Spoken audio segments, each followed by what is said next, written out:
Hi guys, ಎಲ್ಲರಿಗೂ ಕೂಡ welcome back ಅಂತಾನೆ ಹೇಳ್ಬೋದು. ನಮ್ಮ Bigg Boss Kannada season 12 grand finale ಕೇವಲ ಇನ್ನೇನು 4 ದಿನಗಳಲ್ಲಿ ಇರೋದ್ರಿಂದ ಈಗ ಬಿಗ್ ಬಾಸ್ ಮನೆಯಲ್ಲಿ ಈ ವಾರದ ಮಿಡ್ ವೀಕ್ ಎಲಿಮಿನೇಷನ್ ಕೂಡ ಮುಕ್ತಾಯಗೊಂಡಿದೆ ಅಂತಾನೆ ಹೇಳ್ಬೋದು.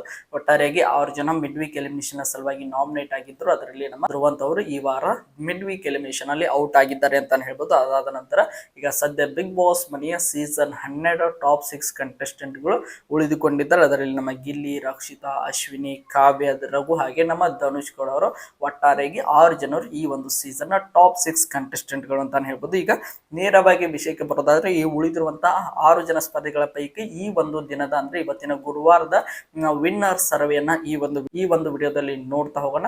ಅದಕ್ಕೋಸ್ಕರ ನೀವು ನಮ್ಮ ಚಾನಲ್ಗೆ ಸಬ್ಸ್ಕ್ರೈಬ್ ಮಾಡ್ಕೊಂಡಿಲ್ಲ ಅಂದ್ರೆ ಎಲ್ಲರೂ ಕೂಡ ಚಾನಲ್ಗೆ ದಯವಿಟ್ಟು ಸಬ್ಸ್ಕ್ರೈಬ್ ಮಾಡ್ಕೊಂಡು ಸಪೋರ್ಟ್ ಮಾಡೋದನ್ನ ಯಾವುದೇ ಕಾರಣಕ್ಕೂ ಮರೀಲಿಕ್ಕೆ ಹೋಗಬೇಡಿ. ಬನ್ನಿ ವಿಡಿಯೋನ ಶುರು ಮಾಡೋಣ. ಒಟ್ಟಾರೆಯಾಗಿ 6 ಜನ ಇರುವಂತಹ ಸ್ಪರ್ಧಿಗಳ ಪೈಕಿ ಯಾರಿಗೆ ಎಷ್ಟೆಷ್ಟು ಪರ್ಸೆಂಟೇಜ್ ವಿನ್ನರ್ ಆಗುವಂತ ಪ್ರೊಬ್ಯಾಬಿಲಿಟಿ ಅಂದ್ರೆ ಪಾಸಿಬಿಲಿಟಿ ಇದೆ ಅಂತ ಈ ಒಂದು ವಿಡಿಯೋದಲ್ಲಿ ನೋಡ್ತಾ ಹೋಗೋಣ.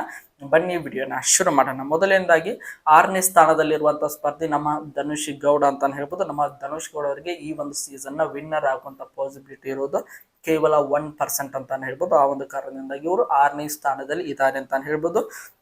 ಇನ್ನು ನೆಕ್ಸ್ಟ್ ನೋಡ್ತಾ ಹೋದಾದ್ರೆ 5ನೇ ಸ್ಥಾನದಲ್ಲಿ ಇರುವಂತಹ ಸ್ಪರ್ಧಿ ನಮ್ಮ ಮ್ಯೂಟೆಂಟ್ ರಘು ಅಂತಾನೆ ಹೇಳ್ಬೋದು. ನಮ್ಮ ರಘು ಅವರು ಕೂಡ ಈ ಒಂದು ಸೀಸನ್ ನ ವಿನ್ನರ್ ಆಗುವಂತ ಪಾಸಿಬಿಲಿಟಿ 2% ಮಾತ್ರ ಇದೆ ಅಂತಾನೆ ಹೇಳ್ಬೋದು. ಆ ಒಂದು ಕಾರಣದಿಂದಾಗಿ ಇವರು 5ನೇ ಸ್ಥಾನದಲ್ಲಿ ಇದ್ದಾರೆ ಅಂತಾನೆ ಹೇಳ್ಬೋದು. ಇನ್ನು ನೋಡ್ತಾ ಹೋಗೋದಾದ್ರೆ 4ನೇ ಸ್ಥಾನದಲ್ಲಿ ಇರುವಂತಹ ಸ್ಪರ್ಧಿ ನಮ್ಮ ಕಾವ್ಯ ಶೈವ ಅಂತಾನೆ ಹೇಳ್ಬೋದು. ನಮ್ಮ ಕಾವ್ಯ ಅವರು ಈ ಒಂದು ಸೀಸನ್ ನ ವಿನ್ನರ್ ಆಗುವಂತ ಪಾಸಿಬಿಲಿಟಿ ಇರೋದು 4% ಅಂತಾನೆ ಹೇಳ್ಬೋದು. ಇವರು ಕೂಡ ಒಂದು ರೀತಿಯಾಗಿ ನಮ್ಮ ಕಾವ್ಯ ಆಗಿರ್ಲಿ, ರಘು ಆಗಿರ್ಲಿ, ಧನುಷ್ ಗೌಡ ಆಗಿರ್ಲಿ, ಇವರೆಲ್ಲರೂ ಕೂಡ ಗೆಲುವಿಗೆ ತುಂಬಾನೇ ದೂರದಲ್ಲಿ ಈಗ ಸದ್ಯ ಕಾಣ್ತಾ ಇದ್ದಾರೆ ಅಂತಾನೆ ಹೇಳ್ಬೋದು. ಇನ್ನು ಉಳಿದಿರುವಂತೆ ಟಾಪ್ 3 ಕಂಟೆಸ್ಟೆಂಟ್ ಅಶ್ವಿನಿ, ರಕ್ಷಿತಾ ಹಾಗೆ ಗಿಲ್ಲಿ ಅವರು ಅಂತಾನೆ ಹೇಳ್ಬೋದು. ಅದರಲ್ಲಿ 3ನೇ ಸ್ಥಾನದಲ್ಲಿ ಇರುವಂತಹ ಸ್ಪರ್ಧಿ ನಮ್ಮ ಅಶ್ವಿನಿ ಗೌಡ ಅಂತಾನೆ ಹೇಳ್ಬೋದು. ನಮ್ಮ ಅಶ್ವಿನಿ ಗೌಡ ಅವರು ಈ ಒಂದು ಸೀಸನ್ ವಿನ್ನರ್ ಆಗುವಂತ ಪಾಸಿಬಿಲಿಟಿ ಇರೋದು 7% ಅಂತಾನೆ ಹೇಳ್ಬೋದು. ಇವರು ಕೂಡ ಒಂದು ರೀತಿಯಾಗಿ ತಕ್ಕ ಮಟ್ಟಿಗೆ ಇದ್ದಾರೆ ಅಂತಾನೆ ಹೇಳ್ಬೋದು. ಇನ್ನು 2ನೇ ಸ್ಥಾನದಲ್ಲಿ ಇರುವಂತಹ ಸ್ಪರ್ಧಿ ನಮ್ಮ ರಕ್ಷಿತಾ ಶೆಟ್ಟಿ ಅಂತ ಹೇಳ್ಬೋದು. ನಮ್ಮ ರಕ್ಷಿತಾ ಶೆಟ್ಟಿ ಅವರು ಈ ಒಂದು ಸೀಸನ್ ವಿನ್ನರ್ ಆಗುವಂತ ಪಾಸಿಬಿಲಿಟಿ ಇರೋದು 9% ಅಂತಾನೆ ಹೇಳ್ಬೋದು. ಆ ಒಂದು ಕಾರಣದಿಂದಾಗಿ ಇವರು 2ನೇ ಸ್ಥಾನದಲ್ಲಿ ಇದ್ದಾರೆ. ಇನ್ನು ನಂಬರ್ 1 ಪೊಸಿಷನ್ ಅಲ್ಲಿ ಇರುವಂತಹ ಸ್ಪರ್ಧಿ ನಮ್ಮ ಗಿಲ್ಲಿ ಅಂತಾನೆ ಹೇಳ್ಬೋದು. ನಮ್ಮ ಗಿಲ್ಲಿ ಅವರು ಈ ಒಂದು ಸೀಸನ್ ಅಲ್ಲಿ ಸಖತ್ ಡಾಮಿನೇಷನ್ ಇರೋದ್ರಿಂದ ಬೇರೆಯವ್ರಿಗೆ ಕಂಪೇರ್ ಮಾಡಿದ್ರೆ ಇವರಿಗೆ ಯಾರು ಕೂಡ ಹತ್ತರದಲ್ಲಿ ಕೂಡ ಇಲ್ಲ ಅಂತಾನೆ ಹೇಳ್ಬೋದು.